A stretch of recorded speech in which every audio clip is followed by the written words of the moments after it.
So basically, I know this is why you're watching the video. Come to see me install this power steering pump and see, if it actually works and I don't mess up on it, because I handled a lot of info on the Mitsubishi Endeavor. Now, if you're new here, think about getting subscribed to the channel. Just go ahead and smash that button.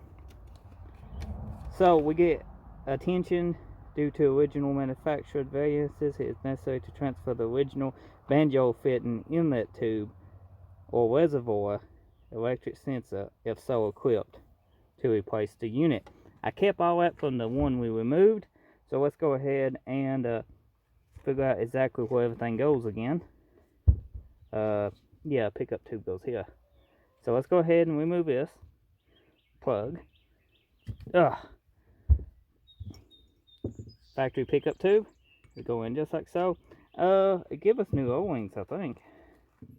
It did. Give us 3 new O-rings. So what O-ring do we need? We got one here. We need to take off and match up. So I need a pick. Now we can match it up. This is actually hardened. Actually extremely hard to mash. So look how soft this one is. Hard to mash. Much better. Want to make sure it's the same size. These two look to be. So we're going to exchange that one with the new one. Now you can put some transmission fluid on this to help it the seat, which I got some on my gloves, should be just enough. That is installed. Go ahead and install one on a sensor here. Same way, take it off and then match it up.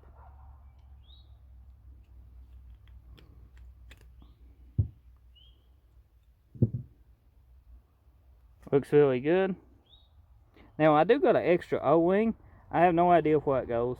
I have no idea. I removed ever since was on my original pump. Maybe that's for a different year model.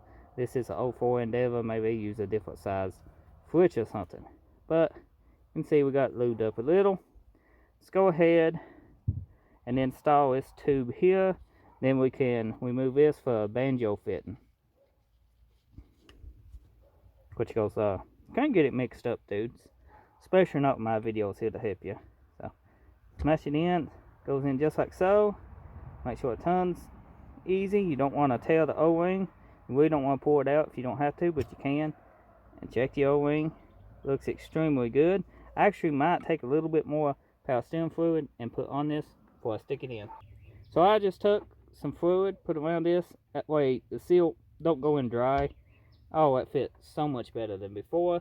Now we're going to take this, and this does torque down, but it don't torque down extremely tight, so I'm just going to snug it up. Do not over tighten this, because you strip that bolt, it's going to be a pain. Oh, it's fitting extremely great, going in easy, so you know it ain't cross-threaded. And the O-ring does most of the sealing here, just like a pickup tube on the LS. You know, the bolt is just to hold it steady.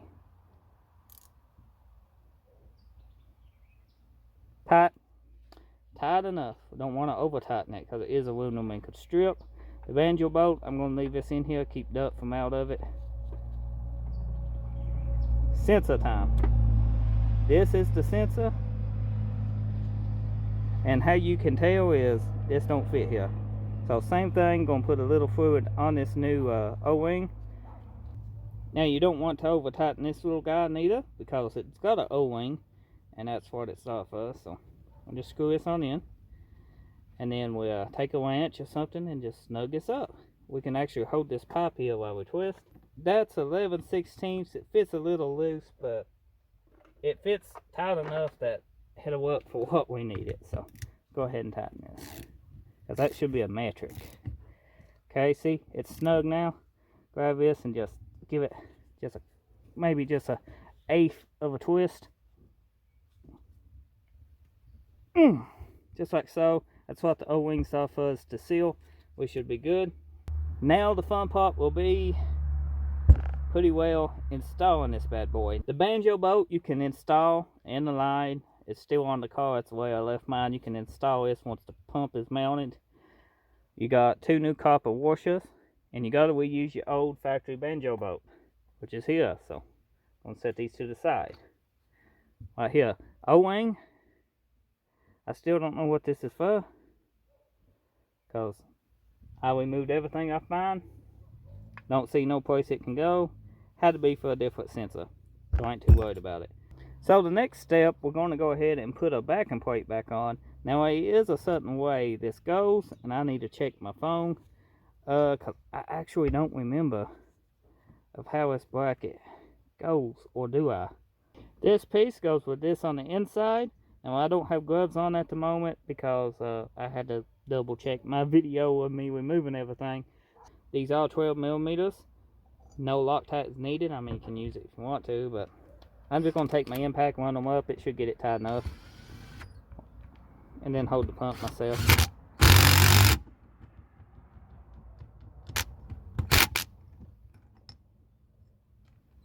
Chrome sockets. Yep, I know.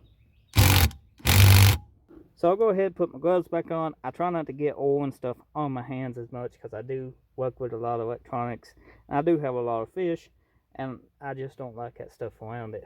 Because the oil can stain anything you got white, especially cases or computer cases. And oil ain't good on the fish, which everybody knew that. So, yeah. I won't clean a tank if I got oil on my hands. Go ahead. Impact got that pretty tight. Yep, so we good. Just want to double check everything. So get all your bolts together. If you lost any, oh God, I feel sorry for you. Get all your bolts together and then let's feed it up through the engine. So the way you install this is the same way it come out. Is up above the axle, just like so. Now it is hard for me to film this, so I'm going to quit, get it installed, then explain to you what I did. So once you get your pump in there, you want to just scoot it out of the way, and we attach this bracket. It's got 2 bolts on the back side here that you will have to tighten up. Those 2 bolts is a 14 millimeter. Now once you get that, you got a stud up here. I done got my wire attached, but that stud, this sets on like so. Then you got a big old bolt. Goes in this power steering pump right there. We got the upper stud bolt bolted and the bigger bolt. Next will be your pulley setup, assembly, mount, whatever you want to call it. And then you can hook your lines up once you get that. This is the bracket you will be installing. And if you look, you have one longer bolt than the other ones. And you're probably saying, oh shit, where does it go? Well, this nut goes towards the bottom. The super long bolt goes on this side. The 2 short bolts go here and here. I saved you some trouble. Now, if you ain't, you should subscribe after that. So I'm going to go ahead, feed this up in here, just like so. Tighten it down. Next to be the pulley. Now you want to make sure this is pretty loose here. This is your adjustment. You will tighten it up on your belt to take your flack out. Go ahead and apply a pulley. You don't want to tighten this all the way up, because if this is tightened, then you have no adjustment. Like, it won't move. So, let's go ahead and leave this semi-snug. See, we can't move it now. It's a little bit difficult, so keep it loose so you can move it up and down. Next step is hook your lines up. I would start with the upper line and then the banjo bolt that just slides on. A clamp holds it, and then the other one, the banjo. Plug your sensor in, you should be good to go. It's hard for me to film on this side of the vehicle, so I'll show you when I'm done. So I got everything tight. You don't want to over tighten your banjo fitting. You want to make sure you use both of your copper washers. Sensor plugged in, the line put on the other one. Tension your belt, you know, and make sure everything is good to go. Everything's tight and adjusted, and then you want to top it off with your fluid. What I'm using in mine, Mitsubishi recommends a lot of stuff, but from what I read, a lot of people just use Dextron 3 Mucon ATF fluid in them, and that's what I'm putting back in it. So use a funnel so you don't spill a lot of it, but I mean you can not use a funnel too. I'm not using one, but I've spilled some. And once you get this filled up, go ahead and start the vehicle and then pour it in as soon as it starts.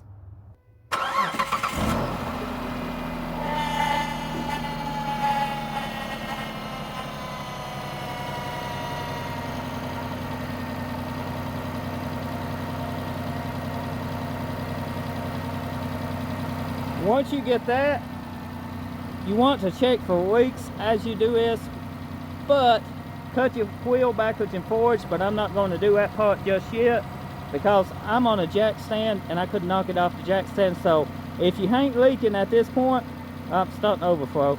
If you ain't leaking at this point, go ahead and put your tire back on it and then mess with finishing the reservoir one up. So go ahead, cut the car off, put your tire on it. Once you get the wheel on, go ahead, start it back up and cut your wheel backwards and forwards. This will work the air out of it and get somebody to fill it up as you do it.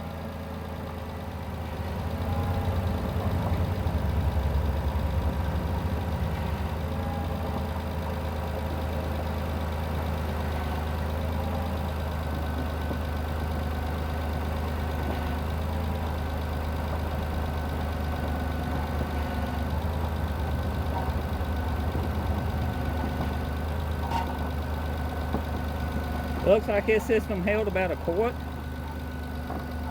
And I got it a tad bit over full, so I actually need to lower it some. But you can take a turkey baster or something and remove it if you overfill it. So I'm going to let it run a few minutes and then see what we got.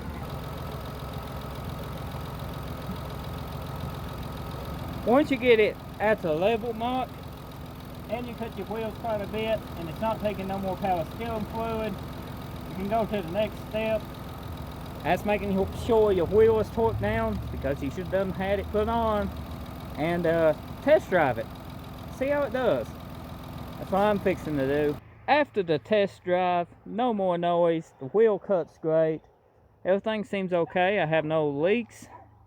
I have a little bit of power steering fluid that I know didn't come from anything. But it's basically on my wheel here. But I think that's just why I spilled it. And it kind of ran down and blew back on it. Because the reservoir is still the same. And you can see it's pretty dry in there, guys. Pretty dry. You can see it on the AOM what ran down. So I think it's pretty good.